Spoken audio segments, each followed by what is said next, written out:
नंदुरबार शहरात इंस्टाग्रामवर पैसे डबल करून देण्याचे आमिष दाखवत 2 युवकांची लूट करणाऱ्या आरोपींना नंदुरबार शहर पोलिसांच्या गुन्हे शोध पथकाने अवघ्या 24 तासात अटक केली आहे।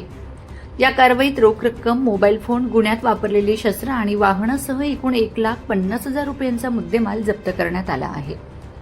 पोलिसांनी दिलेल्या माहितीनुसार फिर्यादी यश संजय चव्हाण, राहणार खुरकळ, तालुका डहाणू, जिल्हा पालघर यांना इंस्टाग्रामवर पैसे दुप्पट करण्याचे आमिष दाखवण्यात आले होते।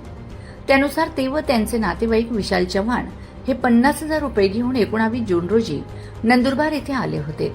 आरोपींनी त्यांना बस स्थानकावरून एका निर्जन ठिकाणी नेले। तिथे चाकूचा धाक दाखवत मारहाण करून 50,000 रुपये रोख रक्कम व सुमारे 20,000 रुपये किमतीचा मोबाईल फोन हिसकावून घेतला आणि ते फरार झाले। घटनेची माहिती मिळताच नंदुरबार शहर पोलीस ठाण्यात गुन्हा दाखल करण्यात आला। गुन्हे शोध पथकाने तात्काळ तपास सुरू केला। गुप्त बातमीदारामार्फत मिळालेल्या माहितीच्या आधारे धान्य मार्केट परिसरातून 2 संशयितांना ताब्यात घेण्यात आले। चौकशीत त्यांनी गुन्ह्याची कबुली दिली। या प्रकरणी शिवनाथ अशोक ठाकरे व त्यांच्यासोबत एका विधी संघर्ष बालकाने सदर लूट केल्याची कबुली दिली।